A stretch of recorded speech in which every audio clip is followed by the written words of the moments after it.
અને હવે વાત કરવી છે વરસાદની। ગુજરાતમાં આજે પણ વહેલી સવારથી અનેક વિસ્તારોમાં ધીમી ધારે વરસાદ વરસી રહ્યો છે। ક્યાંક ધોધમાર તો ક્યાંક રીમઝીમ વરસાદ વરસે છે। અલગ અલગ આ દ્રશ્યો તમને એ બતાવવા માટે પૂરતા છે કે આજે ક્યાં ક્યાં વરસાદ પડ્યો છે।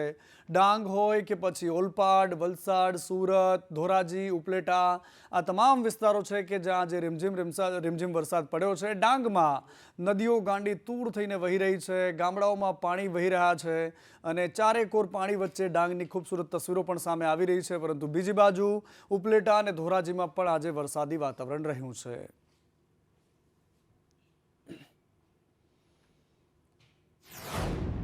અને ડાંગ જિલ્લામાં ધોધમાર વરસાદની આ તસવીરો તમે મારી બગલમાં જોઈ શકો છો। માછલી ખાતર ગામે શાળામાં પાણી ભરાઈ ગયા છે। શાળામાં પાણી ભરાતા બાળકો ફસાયા અને પાણી વચ્ચેથી પસાર થવા માટે મજબૂર બન્યા। સુબીરમાં વરસાદના પગલે પૂર્ણા નદીમાં ઘોડાપૂર આવ્યું છે અને આ ડાંગના દ્રશ્યો છે કે જ્યાં ચારેકોર પાણી છે, ખૂબસૂરત ઝરણા વહી રહ્યા છે, નદીઓ ગાંડી તૂર થઈને વહી રહી છે, વનરાઈ પણ સોળે કળાએ ખીલી ઉઠી છે અને આ દ્રશ્યો ડાંગથી સામે આવી રહ્યા છે। આ તરફ નવસારીમાં પૂર્ણા નદી બે કાંઠે વહી રહી છે। ઉપરવાસમાં ભારે વરસાદથી પાણીની જબરદસ્ત આવક થઈ રહી છે। 2 કલાકમાં નદીની સપાટીમાં 8 ફૂટનો વધારો થયો છે। નદીના જળસ્તરમાં સતત વધારો થતાં તંત્ર એલર્ટ છે। નીચાણવાળા વિસ્તારોના લોકોને સાવચેત કરાયા છે કારણ કે નવસારીમાં પૂર્ણા અને અંબિકા નદીના પાણી ઘૂસી જતા હોય છે અને એટલા જ માટે નીચાણવાળા વિસ્તારના લોકોને સાવચેત કરવામાં આવ્યા છે। નવસારી માથે આ ઘાત ટળી જાય એની પ્રાર્થના થઈ રહી છે। તંત્ર તૈયારી કરી રહ્યું છે અને પૂર્ણા નદીના જળસ્તરમાં સતત થતો વધારો નવસારીવાસીઓના ધબકારા વધારી રહ્યો છે કારણ કે નીચાણવાળા વિસ્તારોને એલર્ટ આપવામાં આવ્યું છે। ઉપરવાસમાં જબરદસ્ત વરસાદ થયો છે અને જળસ્તર વધી રહ્યું છે। નીચાણવાળા વિસ્તારના લોકોને સતર્ક રહેવાની સૂચના આપી દેવામાં આવી છે। નવસારી શહેરનું ટેન્શન વધી ગયું છે કારણ કે ભારે વરસાદના કારણે પૂર્ણા નદીમાં જબરદસ્ત જળ વધારો થયો છે। નદી ગાંડી તૂર થઈને વહી રહી છે। 8 ફૂટ જેટલો વધારો માત્ર થોડા જ કલાકોની અંદર થયો છે અને એટલા જ માટે નવસારીના માથે વધુ એક ઘાત મંડરાઈ રહી છે। આ તરફ સુરતમાં ખાડીપુરને લઈને કોંગ્રેસે વિરોધ કર્યો છે। મનપા કચેરી ખાતે કોંગ્રેસના કાર્યકર્તાઓ પહોંચ્યા હતા અને ઉગ્ર વિરોધ કર્યો। મેયર અને કમિશનરની વિરોધ સૂત્રોચ્ચાર કરવામાં આવ્યા। વિરોધના પગલે પોલીસનો બંદોબસ્ત ગોઠવવામાં આવ્યો કારણ કે ખાડીપુરની એ સમસ્યા કે જેનાથી સુરતવાસીઓ પરેશાન છે। ઠેર ઠેર ભરાયેલા પાણી અને દર ચોમાસે થતી એક જ પ્રકારની પરિસ્થિતિનું નિર્માણ વારંવાર થાય છે। કોંગ્રેસ આ વખતે મેદાનમાં ઉતરી છે અને એક ખાડીપુરના ઘા હજુ પણ સુરતવાસીઓ ભોગવી રહ્યા છે। આખા શહેરમાં પાણી લોકોનું કેટલું નુકસાન થયું છે। લોકોનું વર્ષોનું અનાજ બગડી ગયું છે ને અમને વિરોધ બી નથી કરવા દેતા, આવેદન પત્ર આપવા બી નથી જવા દેતા। કે જે વેપારીઓનો કરોડોનો માલનું નુકસાન થયું છે અને આ રેલ કોઈ કુદરત સર્જિત નથી, આ માનવ સર્જિત છે કેમ કે કોઈ પણ ગટરની બધાની કોઈની એમ લોકો મેન્ટેન કર્યું નથી તો પાણી ઉભરાયું। અગર ગટરોની સર્વિસ બરાબર કરવામાં આવેલી હોતે, મેન્ટેન બરાબર કરવામાં આવી હોતે તો પાણી બરાબર નીકળી ગયું હોતે। જોજો તમે તાપીમાં બી ઓછા પાણી છે, એટલા પાણી નથી જેટલું આપણે સિટીમાં હતું, વેપારીઓની દુકાનમાં હતું એટલું પાણી તાપી નદીમાં નથી। આગામી દિવસોમાં આખા સુરત શહેરની અંદર ચક્કાજામ કરીશું। એનું કારણ છે આ છેલ્લા ઘણા વર્ષોથી અમે લોકો અહીંયા આવીને આવેદનપત્ર આપીએ, અહીંયા આવીને ધરના પ્રદર્શન કરીએ, પણ આજે ગુંગી અને બહેરી સરકાર જે છે ને એના કાન ઉપર જૂ રેંગતી નથી। આ જે સરકાર છે 30 વર્ષ કરતાં પણ વધારે સમયથી એનું શાસન સલંગ ચાલી રહ્યું છે ને સ્માર્ટ સિટીના ખોટા દાવાઓ કરી રહ્યા છે પણ સ્માર્ટ સિટી જેવું કંઈ નથી।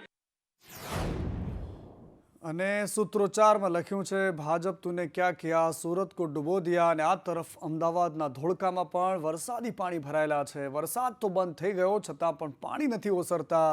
જલાલપુર વજીફા જવાના માર્ગ પર પાણી ભરાયેલા છે। છેલ્લા 20 દિવસથી આ પ્રકારની પરિસ્થિતિ છે। ધારાસભ્યની સૂચના બાદ પણ તંત્ર નિંદ્રાધીન છે। પાણી ભરાઈ રહ્યા છે। ધોળકાવાસીઓમાં ગુસ્સો છે। ધોળકામાં આજે મૌન રેલી યોજીને લોકોએ વિરોધ કર્યો। પ્રાંત કચેરીએ આવેદનપત્ર પાઠવવામાં આવ્યું પરંતુ આ રોજરોજની સમસ્યામાંથી અમને છુટકારો નથી મળ્યો। મૌન રેલી પાણી બાબતે હતી। છેલ્લા 22 દિવસથી અમે સૌ ગ્રામજનોએ અધિકારીઓશ્રીઓને ખૂબ જ રજૂઆત કરી હતી। અધિકારીશ્રીઓ કોના ઈશારે કામ કરે છે ખબર પડતી નથી। ગામજનોને નકરું સતત ને સતત આશ્વાસન આપ્યા સિવાય કોઈ કામ કરતા નથી. અમારા પ્રતિનિધિ દ્વારકાના MLA શ્રી કિરીટસિંહ ડાભી સાહેબને મળ્યા. કિરીટસિંહ ડાભી સાહેબ જણાવે છે કે હું જલાલપુર ગામની અંદર પાણી જોવા આજે નહીં આવું, કાલે નહીં આવું. કાલે અમે સવારમાં 6 વાગે નીકળ્યા છતાંય અમને રિક્ષા ના મળી પાણીના કારણે. કલીગુંડ પહોંચ્યા 7 વાગે અમને ટાપસ ના મળી, ટાપસ જતી રહી અમારી. અમે 80 રૂપિયા ભાડું ભરીને ત્યાં ગયા અમારા પંચિંગનો ટાઈમ નીકળી ગયો. આજરોજ જલાલપુર વજીફાના નાગરિકો દ્વારા તેમના પાણી નિકાલની કામગીરી માટે આવેદનપત્ર આપવામાં આવેલું હતું. જે બાબતમાં જણાવવાનું કે સદર બાબતે અગાઉ પણ મિટિંગ થયેલી હતી અને પાણીનો નિકાલ નગરપાલિકા દ્વારા પાઇપ નાખી અને પાણી નિકાલ કરવાની કામગીરી ઓલરેડી ચાલુ જ છે. સર, પાછલા ગ્રામજનોનું કહેવું છે 22 દિવસથી એ લોકો હાલાકી ભોગવી રહ્યા છે, તો એમની એક ફરિયાદ તંત્ર સામે વધારે છે. તંત્ર ક્યારે એક્શન લેશે? ના, ઓલરેડી તંત્ર દ્વારા કામગીરી ચાલુ જ છે. એમના જે ઘર પાસેનું પાણી હતું અમે સર્કિટ હાઉસના પાછળ સુધી ઘણું બધું લાવ્યા છીએ અને હવે સર્કિટ હાઉસથી આગળથી પણ પાઇપ નાખવાની કામગીરી ચાલુ છે, એટલે ટૂંક સમયમાં પાણીનો નિકાલ થઈ જશે. આ તરફ વડોદરામાં વિશ્વામિત્રી રાઇવલ પ્રોજેક્ટ સામે સવાલો ઉઠી રહ્યા છે, કારણ કે વડોદરા ડૂબે ને ત્યારબાદ આ પ્રોજેક્ટ યાદ આવે, પરંતુ એક તરફ નદી સ્વચ્છ કરવાની વાતો ચાલે છે અને બીજી બાજુ ગટરના પાણી એ જ નદીમાં છોડાઈ રહ્યા છે. આ વડોદરાની તસવીર તમે જોશો તો તમને થશે કે કેવા પ્રકારની કામગીરી આપણા શહેરમાં થઈ રહી છે. નાગરવાડા નજીક નદીમાં છોડાઈ રહેલું પાણી તમે જુઓ, આ ગટરનું પાણી છે. અહીંયા અવળી ગંગા જોઈને નદીના પ્રેમીઓ સવાલ ઉઠાવી રહ્યા છે, વડોદરાવાસીઓ સવાલ ઉઠાવી રહ્યા છે કે 2200 કરોડના ખર્ચે શરૂ થયેલો આ પ્રોજેક્ટ શું કરવા માટે શરૂ કર્યો છે. અને આ તરફ કોંગ્રેસના પૂર્વ સાંસદે રાહુલ ગાંધીને પત્ર લખ્યો છે. મુદ્દો એ છે કે ગુજરાતમાં કોંગ્રેસના પ્રદેશ અધ્યક્ષ કોણ બને, અને એટલા જ માટે પાટીદાર નેતાઓએ એક મિટિંગ કરી. મિટિંગ બાદ હવે રાહુલ ગાંધી પાસે સમય માંગવામાં આવ્યો છે. પાટીદાર નેતાઓની રજૂઆત માટે સમય માંગ્યો છે. મહત્વપૂર્ણ બાબતો અંગે ચર્ચા કરવા માટે સમય માંગ્યો, જેમાં ગઈકાલે કોંગ્રેસના પાટીદાર નેતાઓની આ બેઠક મળી હતી, જેમાં નક્કી થયું કે પ્રદેશ અધ્યક્ષનું પદ પાટીદાર નેતાને આપવામાં આવે અને બીજી તરફ કોંગ્રેસ પક્ષના નેતા વિધાનસભામાં પણ પાટીદાર ધારાસભ્યને બનાવવામાં આવે તેવી માંગ કરાઈ રહી છે. આ બધાની વચ્ચે રાહુલ ગાંધી પાસે કોંગ્રેસના વિરજી ઠુમરે સમય માંગ્યો છે. આ તરફ આમ આદમી પાર્ટી પણ હવે ગુજરાતમાં સક્રિય થઈ ગઈ છે. વિસાવદરથી ગોપાલ ઇટાલિયાની જીત બાદ હવે આપમાં પણ નવું જોમ ભરાઈ રહ્યું છે. પાર્ટીનું સદસ્યતા અભિયાન ભાજપને આપને તોડવા માટે અનેક પ્રયાસો કર્યા તેવી વાત કેજરીવાલે આજે ગુજરાતમાં આવીને કરી. ભાજપની ગુલામી ભોગવતી પ્રજાને મુક્ત કરવી છે તેવી વાત પણ કેજરીવાલે કરી છે. गुजरात की जनता कहाँ जाएगी? उनके पास तो कोई विकल्प ही नहीं है. गुजरात वालों को तो वोट देना ही पड़ेगा, भाजपा को वोट देना ही पड़ेगा, कमल का बटन दबाना ही पड़ेगा. क्यों? कांग्रेस इनकी जेब में और दोनों मिलके करते हैं. 70% ठेके इनकी पार्टी को मिलते हैं, 30% ठेके उनकी पार्टी को मिलते हैं. इनकी भी कंपनी है, उनकी भी कंपनी है. ये भी जेल नहीं जाते, वो भी जेल नहीं जाते, दोनों को मिलके ठेके मिलते हैं. રાજનીતિનો ખેલ ગુજરાતમાં હવે જબરદસ્ત જામશે, કારણ કે ચૂંટણીઓ હજુ પણ આવી રહી છે. અને આ તરફ મહારાષ્ટ્રના જે દ્રશ્યો સામે આવ્યા છે તે હેરાન કરનારા છે. મહારાષ્ટ્રમાં ભાષાના વિવાદમાં હવે લાફાવાળી થઈ રહી છે. થાણેમાં ગુજરાતી વેપારી સાથે એક માથાકૂટ થઈ રહી છે. મનસેના કાર્યકરો રાજ ઠાકરેના નેતાઓ છે, કાર્યકર્તાઓ છે, જે વેપારીને લાફા ઝીકે છે. કારણ માત્ર એટલું છે કે આ વેપારી ગુજરાતી છે, જેને મરાઠી બોલતા નથી આવડતું. પોલીસે આ મનસેના 7 કાર્યકરો સામે ગુનો નોંધ્યો છે અને તપાસ તેજ કરી છે.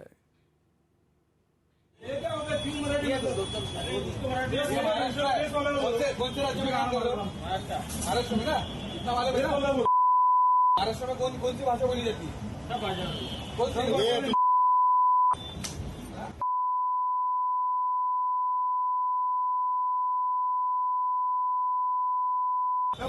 મહારાષ્ટ્રમાં જે આ ઘટના બની છે અને એક ગુજરાતી વેપારીને માત્ર ગુજરાતી બોલવાના કારણે એના પર હિંસા કરી છે અને હું સખત શબ્દોમાં વખોડું છું. હું તો આપના ચેનલના માધ્યમથી ત્યાંની સરકારને વિનંતી કરું છું કે આમની ધરપકડ કરવામાં આવે અને એક દાખલારૂપ સજા આપવામાં આવે કે જેના કારણે ફરી વાર કોઈ આ પ્રકારનું કૃત્ય કરતા. અને આ તરફ રાજકોટમાં અજેન્દ્ર ડેરીમાંથી પનીરનો જથ્થો ઝડપાયો છે, પરંતુ બે અલગ અલગ તસવીરો તમે જુઓ કે એક બાજુ ઘી ઝડપાઈ રહ્યું છે, એક બાજુ નકલી પનીર ઝડપાઈ રહ્યું છે.